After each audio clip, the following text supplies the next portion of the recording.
depois, Bruce Lee, não. É. O lance, o rolê é o contato. O Exatamente. contato é que define. Como foi isso? Até depois pegar esse gancho aí, a interação de Chuck Norris com vocês lá nos Estados Unidos. Pois não. O que acontece é o seguinte, realmente, visualmente falando, a pessoa está acostumada a ver o Bruce Lee entrar numa sala e destruir 10, 15, 20 pessoas. Eu vi os filmes do Bruce Lee aqui no Rio de Janeiro, antes de ir para os Estados Unidos, eu morria de rir. Eu achava literalmente uma piada, entendeu? Porque as pessoas não têm consciência de que uma briga de verdade não é assim.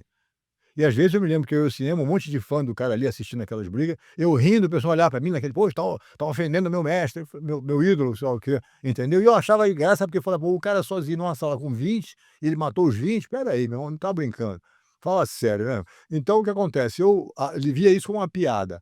Quando eu fui para os Estados Unidos e comecei a mostrar com um cara que faz karatê, ou kung fu, taekwondo, o que for, que realmente, se você entrar em cliente, agarrar o cara, levar ele para o chão, ele não faz mais nada. Você teve que quebrar um troço que era um troço místico, tá entendendo? Eu tive que desmistificar esse troço todo, a realidade era outra. A minha finalidade em criar o UFC foi exatamente isso, é você pegar. Isso era quase que rasgar a Bíblia das artes marciais que estava estabelecida no Oriente, que era o contato, era o chute, era a voadora, né? E como você disse, estava no cinema, tá todo mundo vendo isso no cinema, tá o mundo inteiro aceitando aquela doutrina, aquela ilusão de realidade, que não era realidade. Eu cheguei e falei, padre, não é nada disso. Tanto que quando eu fiz o primeiro UFC, era o cara do karatê, era o boxer, era do kung fu, um de cada estilo. E botei o Royce ali, o magrinho, o mais leve do campeonato, de kimoninho branco, parecia um anjinho. Joguei o Royce naquele meio e o Royce ganhou de todo mundo.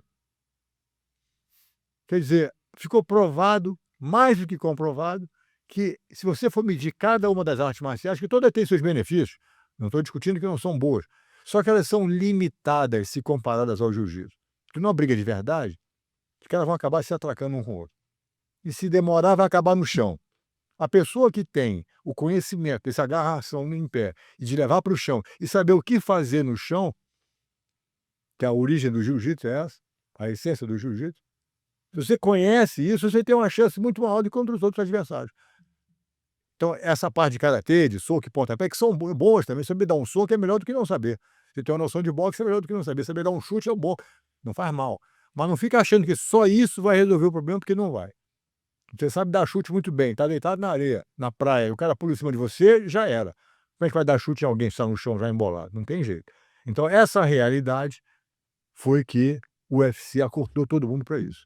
Tanto que os grandes campeões hoje em dia de UFC, ou qualquer pessoa que quer fazer o UFC, tem que aprender jiu-jitsu, senão não tem chance. E o jiu-jitsu, por mais que você queira espernear, veio através do trabalho da família Gracie. Aqui no Brasil com eles e nos Estados Unidos comigo, a verdade é essa. Como foi, Rorion, o processo de convencimento? Porque existia o Vale Tudo que seu pai praticamente que criou, O caso do papai, o caso do Carlos que papai criaram o chama- que era Vale o Tudo. Vale Tudo, Isso exatamente. aí existiu. E aí você pegou esse modelo e colocou um cinematic view aí para criar o octógono, que era totalmente da ideia que você viu nos recortes. E você chegou a ver alguma luta do seu pai ao vivo? Não. Mas viu pela televisão, Luta da do pai ao vivo, não, ele lutava em ringue de boxe. ringue de boxe, Eles né? lutavam naquela época, mas eu não queria o ringue de boxe de jeito nenhum. Então, como foi essa sua epífane de você dizer assim, não, o modelo que eu vi que deu certo no Brasil, que fez, lotou um estádio, era um ringue de boxe. Não. Mas a gente não vai fazer um ringue de boxe, ele vai Exato. fazer uma outra coisa e foi totalmente cinematográfico, que é o que é hoje. Como foi essa epífane aí, essa genialidade que você teve de criou um esporte? Você, na verdade, que você criou um esporte. São duas coisas diferentes. Uma é o esporte de MMA, de luta, vale tudo, uma arte combinando com a outra. Isso é uma coisa. Aqui no Brasil tinha isso também, o cara era bom de capoeira, de boxe, o que for, lutava com o pessoal do jiu-jitsu, mas as lutas eram tradicionalmente dentro de um ringue de boxe. O que acontece é que às vezes uma luta dessa, quando você está brigando com alguém e você está num ringue de boxe, o cara começa a apanhar muito, eu já cansei de ver isso, todo mundo já viu isso, o cara começa a apanhar, ele quer fugir do meio das costas e sair fora para não apanhar. Esse é que é o problema. Sabendo disso, quando eu fui para os Estados Unidos e fiz meus desafios na garagem, entendeu? Que aconteceu centenas de vezes, eu agarrava o cara se pudesse fugir, ele fugia, mas como estava da minha garagem, eu não tinha para onde correr, a garagem toda de cimento em volta. Quando chegou na hora de fazer o UFC, eu falei, uma das coisas que eu tenho que levar em consideração é não dar oportunidade ao cara que estiver apanhando de fugir do ringue. Ele pode bater a hora que ele quiser. Se ele bater, para a luta.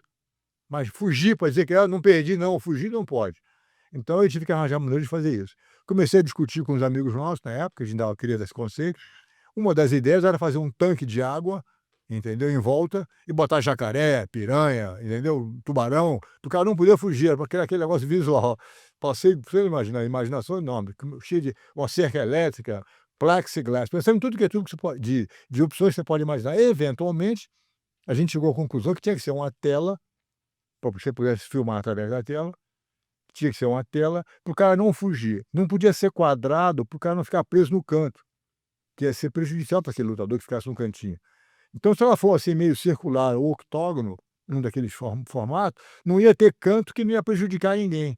A gente não ia poder ficar preso. Quer dizer, realmente foi uma ideia brilhante, a gente conseguiu com esse negócio e deu certo e ficou visualmente muito dramático, né? Muito, entendeu? Sensacional. Mas por que, falando assim, visualmente o octógono? Porque talvez o círculo, por que o octógono, essa forma geométrica? Que terminou sendo uma coisa mais, ficou a forma perfeita da luta hoje, que a gente Eu sei. coloca, pensa numa forma de luta, qualquer pessoa hoje diz octógono. É.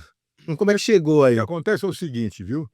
É um ditado que diz que quando você realmente decide fazer uma coisa, quando você faz, se você comete, né, a fazer um troço, a previdência te ajuda, viu? Então, quando você fala, quero fazer acontecer um negócio, você bota na cabeça aquilo com convicção, a ajuda vem de cima. Porque o círculo seria até mais fácil, né? O primeiro desenho que eu fiz foi um círculo, entendeu? Inclusive pensei em um círculo que tinha uma corrente que ia levantar o círculo para botar por cima do cara, que nem aquele filme do Mad Max, entendeu? Eu pensei tudo que isso faz, ideias não faltaram. Mas a gente foi montando, foi estudando, foi calculando, eventualmente ficou um octógono, não foi só da minha cabeça que saiu, não, foi a minha com outras pessoas pensando naquilo, e no final eu dei o selo de aprovação para o negócio, porque eu realmente era o cara que na época o diretor de luta do UFC, e falei, não, vai ser essa que gostei. Aprovei e ficou aquilo mesmo. Mas ficou, como você disse, realmente muito visual, ficou um troço que hoje em dia é dramático, é o símbolo do MMA hoje em dia, todo mundo tem o octágono agora. Quer dizer, foi mais uma ideia que veio de cima, claro, foi inspiração divina, mas veio na hora certa e deu certo. E mais dramaticidade de cinema do que o americano não tem. Ah. Se isso não fosse uma visualmente tão dramatic cena, isso não estaria até hoje, eles teriam mudado. É. Mudaram o logo, mudaram tudo, É. mas o octógono ninguém mudou. É, né? Agora, outro processo que eu queria explorar aqui, Rony, como foi o processo da captação do lead dos lutadores? O Royce, você explicou os motivos do Royce, né? Mas eu queria que também você falasse. Mas os outros lutadores, que só foram caras muito pesados, que foram lá, o Ken Shamrock, um lutador de boxe, Kevin Rogier, yeah. Kevin Rogier, aquele cara que foi Fraser, Zane Fraser, é. e o Taylor Tully. Taylor Tully, que é o icônico, a mão que balançou o beiço ali, na verdade, foi o chute, né, do cara do Savate lá, né, do Gerard Gordeau. Gerard Gordeau. Então, como foi a captação desse pessoal aí quando não existia internet? Existia já as revistas, né? Exato. A Full Contact, a Black Belt Karate, a Magazine. Black Belt Magazine, e talvez esses caras, talvez não, com certeza, esses caras liam essas revistas, todo mundo lia essa revista da arte marcial, mas como foi esse processo de vocês escolherem? Porque milhões de lutadores existem na China, Estados Unidos, tem milhões de pessoas que podiam ir para lá.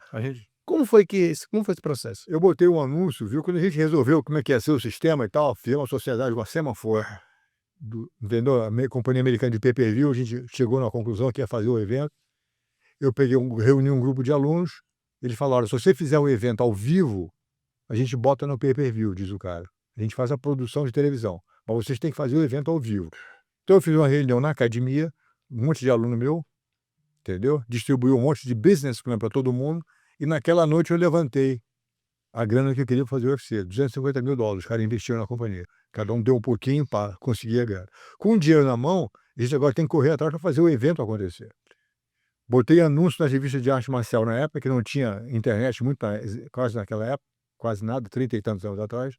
Botei anúncio nas revistas de arte marcial que saíram no mundo inteiro, e as pessoas viam o anúncio, entendeu? E mandavam uma carta com uma foto, manda o senhor resumir para mim. O cara mandava vídeo, mandava foto e tal. Então a gente escolhia os mais bem qualificados de cada arte marcial. Então o cara que foi campeão de Kung Fu, se tinha um peso leve e um peso pesado, eu escolhi o peso pesado. O outro era campeão de Karatê, sempre pegando o maior, o mais impressionante, o mais forte que podia. Sem medo de ser feliz, né. Hã? Sem medo de ser feliz, pegando mas Claro, quanto maior melhor, é isso que a gente quer mostrar, os grandões, o mais forte de todos. Se o primeiro do campeão do mundo não queria, eu pegava o segundo, ia atrás dele, ia descendo até chegar, entendeu? Aquele, Art Jimmerson era o 10º do ranking mundial na época. O primeiro não quis, o segundo não quis, Mike Tyson ouve que a gente queria falar com ele, todo mundo convidou todo mundo, mas o cara não queria, eles iam pulando fora. Quem não queria entrar, não entrava, mas não foi falta de convite.